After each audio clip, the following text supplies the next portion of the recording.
We're inside our East Cobb house, a 3-year-old house where we needed to replace the kitchen. Doesn't happen all that often, but our cabinet maker was originally working on this house with the builder, and the builder decided that at that point he would take the cabinets from the cabinet maker and do the install himself. Probably not a good idea. Homeowner was never happy with them. Eventually they contacted us and asked us to help them remedy the situation, and between us and Bob, who is our cabinet maker as well, we came up with a slight change to the floor plan and tried to reuse as much of their kitchen as we could, but to give them a whole new look with a whole new set of cabinets that would make them forget about the nightmare that they've been living with for 3 years. One of the things that was prominent in the kitchen was this peninsula was rounded and an ellipse, like a curve, which we're not totally against, but it just doesn't fit in this house very well, and it just was not well executed either. The radius on it wasn't very good, it wasn't smooth, it just didn't work.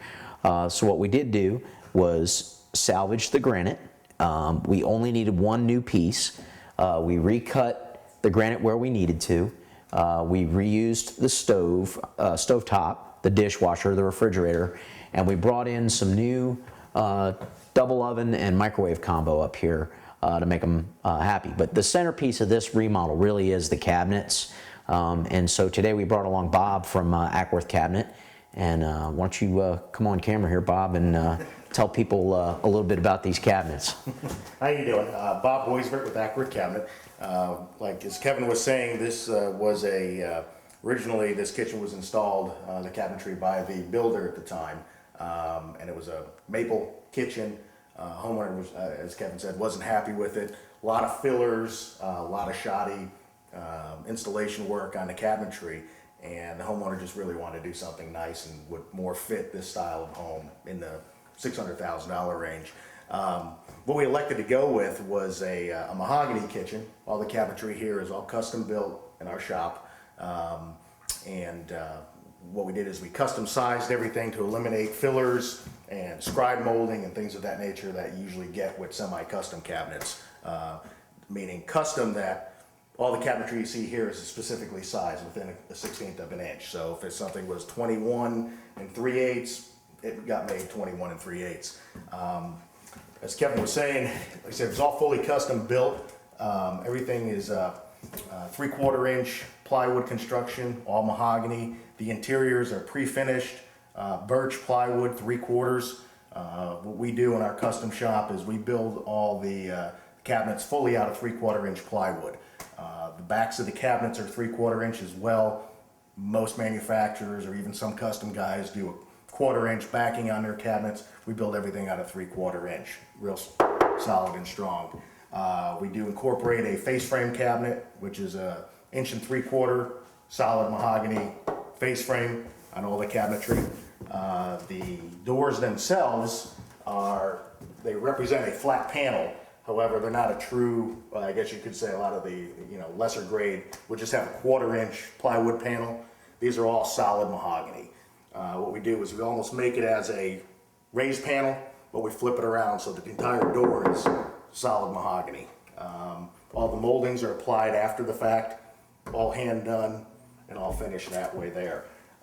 We switched the moldings out, did a real pronounced molding to really set off. We did staggered heights and depths on the cabinetry so you can get the feel of that and the molding really makes that pop. Also some of the features that we did as well, and I'm sure we'll get a picture of that, we did all custom hutch-based feet, foots down at the bottom. And pretty much you only see that element with a custom kitchen. Most semi-custom, they'll put a piece of molding up there or something like that, but we went ahead and did nice architectural based footings as well on all the featured items in the kitchen. We went ahead and did this here. This was all custom built as well with the fluted pilasters, all custom fluted in the shop, custom arch, all sized specifically for this job, which incorporates nicely with the choice of the backsplash, which is absolutely fantastic. This is actually the first time I'm seeing the final product today, and I'm pretty impressed myself. So, And then what we also did, another key feature, I don't know if you can come around here or not, or you can catch it later. What we did is on all the show end panels, what we did is we made incorporated panels, meaning that, you know, with a semi-custom cabinetry, a lot of times they'll just get doors and make you actually apply doors to the outside.